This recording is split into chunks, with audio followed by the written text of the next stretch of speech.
Gente, continuamos aqui falando sobre os nossos direitos no Correio Manhã, né? Hoje a gente continua, o nosso tema desta quinta-feira com o Paulo Vitor Souto é sobre os direitos trabalhistas dos educadores físicos. Ainda dá tempo de você participar, mandar a sua pergunta, combinado? Paulo, é o seguinte, no caso do personal trainer, né? Como é que funciona a relação dele, né, com a academia, que ele acaba dando as aulas naquela instalação, né? Como é que funciona essa relação? A gente tem que diferenciar o personal trainer que trabalha de forma autônoma com o personal trainer que tem um vínculo empregatício com as academias.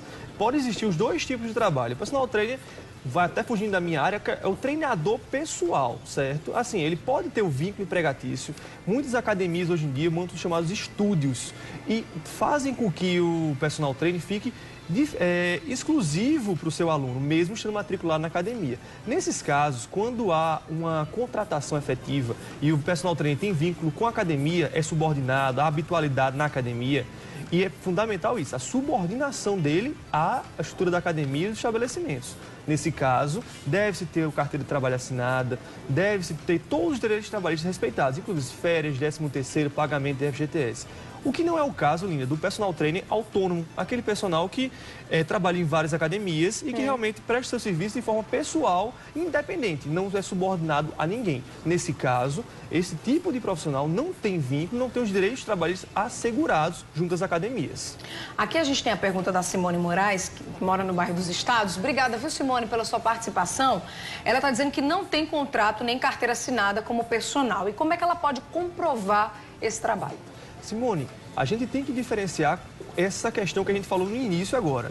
Se você, de fato, era subordinado a uma academia, você tem total direito de pleitear na justiça o reconhecimento do seu vínculo empregatício. Se você era subordinado, trabalhava em um desses espécies de estúdio, você tem condições de ingressar com a ação trabalhista para reconhecer isso, certo? Com o reconhecimento do seu vínculo, você vai ter direito, vai ter as férias asseguradas, 13º, FGTS e todos os direitos trabalhistas que são assegurados a todo e qualquer trabalhador. Se você quer comprovar isso e não tem uma subordinação à academia, não tem um vínculo empregatício, você deveria ter celebrado um contrato de prestação de serviço com os seus clientes, os seus possíveis clientes. Entendeu? A gente também tem pergunta do telespectador com Desirê, né? Verdade. Paulo, é o seguinte, tem um telespectador aqui, ele disse que é educador físico, está sem receber há 2 meses. O que ele precisa fazer nesse caso? Ele não disse, né, se trabalha numa academia, como é, mas aí ficar sem receber por 2 meses o salário, qual é a recomendação?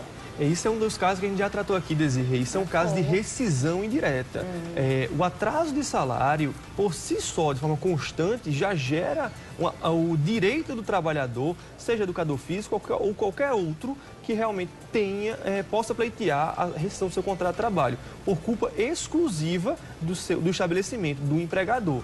Além disso, se por acaso ele for um trabalhador autônomo, o que eu acredito não seja o caso, ele deve, no caso, rescindir o contrato, prestando o serviço dele com os clientes que ele esteja sem receber. Aqui também a gente tem a pergunta da Elias Pereira, que é do Hernani Sátrio.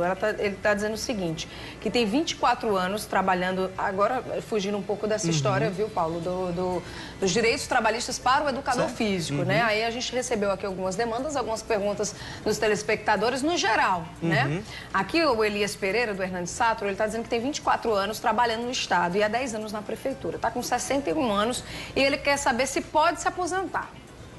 Linda, a gente tem que analisar o caso em concreto, tem que saber como é que é o vínculo trabalhista, o vínculo com o Estado e com a Prefeitura, porque existem os regimes estatutários e os regimes seletistas, certo? Nesse caso, o que a gente pode realmente, a priori, visualizar é que ele tem tempo, sim, de se aposentar, somando os 24 de um local com 11 do outro. Mas tem que se analisar realmente qual é o tipo de vínculo e se ele não utilizou esses tempos de serviço para nenhuma outra finalidade em outro regime. Tem mais pergunta com Desirê, né? Verdade. Tem uma telespectadora, Paula, ela não quer se identificar, ela disse que trabalha em uma grande rede de supermercados e ela disse que na hora de tirar as férias é a maior confusão. Ela programou a dela desde fevereiro para tirar agora no mês de setembro e ela já está com 1 ano e 3 meses vencidas, né, as férias.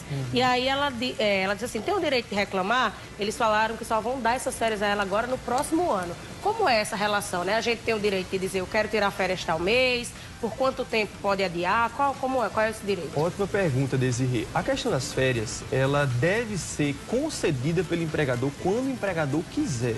Existe o tempo de 12 meses para o empregado adquirir as férias e de 12 meses para conceder essas férias, ou seja, 24 meses. É diferente no caso dos educadores físicos. Nós mencionamos há pouco que para os educadores são 6 meses o tempo de concessão. Mas no caso dessa telespectadora, que é de outra categoria, são 12 meses para usufruir. De fato, o empregador pode comunicar e pode estabelecer quando vai ser esse período concessivo de férias. Entretanto, ele deve avisar 30 dias antes e deve pagar com 2 dias de antecedência, 48 horas de antecedência, para que, antes das férias, os valores devidos a ela, para que ela possa entrar de férias com os valores assegurados que possa usufruir suas férias com remuneração, com valores em mãos. Em relação à possibilidade de ele pagar ano que vem, ele até pode fazer isso, o que não deveria ocorrer. Mas se ele agir dessa forma, Desirê, ele vai arcar com essas férias com pagamento em dobro, porque elas já estão vencidas. Então vai haver um prejuízo para o empregador e incomensurável também para o empregado.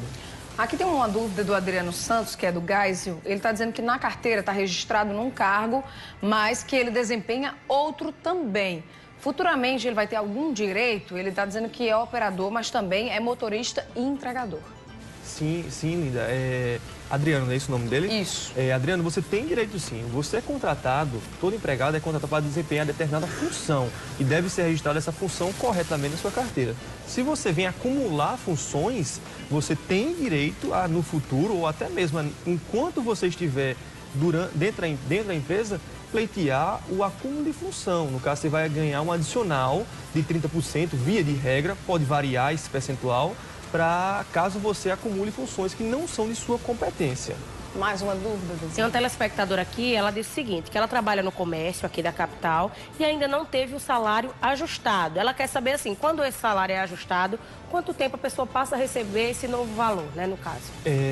Desirê, eu não tenho certeza de quando ela está a base da categoria do comércio, mas normalmente as negociações coletivas, elas levam um certo tempo para serem consolidadas e serem homologadas pelo Ministério do Trabalho. Se por acaso demorou com a homologação, a categoria, a própria convenção, prevê o pagamento retroativo desses valores de forma parcelada. No caso, se já houve homologação e ela ainda não recebeu os valores, o empregador já está em atraso com ela e deve, a partir da homologação, já haver o pagamento imediato, no mês subsequente, dos retroativos de forma parcelada. E Carlos de Cajazeiras. Gostaria de saber, se trabalho por 8 horas e depois o patrão pede para ficar mais um pouco, ele tem direito à hora extra? A partir de quanto tempo fica, né? O trabalhador tem direito a essa hora extra? Tem direito sim, Desirê, desde que não haja o chamado banco de horas, a compensação de jornada. Porque se a empresa estabelecer a questão da compensação de jornada, ele pode compensar hora trabalhada mais num dia com hora menos em outros dias, certo? Mas se não houver esse acordo, essa compensação, é devido sim pagamento de hora extra, a partir da 8ª hora por dia. A Andréia disse que quem trabalha em hotel geralmente trabalha aos domingos e feriados. Ela quer saber se existe uma folga, no caso, para quem trabalha domingos e feriados nessa categoria, ou então ganha um dinheiro a mais. Como é que funciona? Pronto, essa pergunta aproveita até pegar um gancho sobre esse assunto das categorias. Estávamos conversando no bastidores que a gente vai trazer aqui aos poucos todas as categorias, não só educadores físicos, mas hotelaria, restaurantes, inclusive hoje já foi abordada aqui a questão do direito em prática, que é o direito dos empregados dos estabelecimentos comerciais, da hotelaria e dos restaurantes. Há sim, Desirê, uma diferenciação em relação à categoria dos hotéis. Você deve trabalhar normalmente domingos e feriados. Se eu não me engano, você deve ter uma folga por semana a cada 4 semanas, nos domingos, certo? Entretanto, para que não haja nenhum equívoco, a gente vai trazer futuramente a convenção coletiva integral da categoria para que possa expor aos telespectadores. Ô, Paulo, até algum tempo atrás, para a gente finalizar essa nossa conversa, né? E aí voltando um pouco ao tema dos direitos trabalhistas do educador físico, até um tempo atrás, o personal trainer que não tinha vínculo empregatício, né, que não trabalhava diretamente nas academias, ele tinha que pagar uma taxa para poder dar aquela aula ali naquele estabelecimento. Isso já não é mais permitido. Isso, Linda, exatamente. Isso era uma questão que não era ainda é polêmica. De fato, muitas academias cobravam taxas, seja por aluno, seja por quantidade, por horas trabalhadas, para que o personal trainer que não tenha vínculo pudesse desenvolver suas atividades nos estabelecimentos. Entretanto, com a lei que foi promulgada em 30 de maio deste ano, entrou em vigor em junho deste ano, não é mais permitido às academias cobrarem valores aos personal trainers para que eles desempenhem suas funções nos estabelecimentos. Entretanto, as academias podem e devem fazer um cadastro dos personagens, pegando certos dados, requerendo algumas informações para que não entre qualquer pessoa na academia por questão de segurança. Ok, Paulo, obrigada pela sua participação hoje, viu? Obrigado a você, linda, e até a próxima.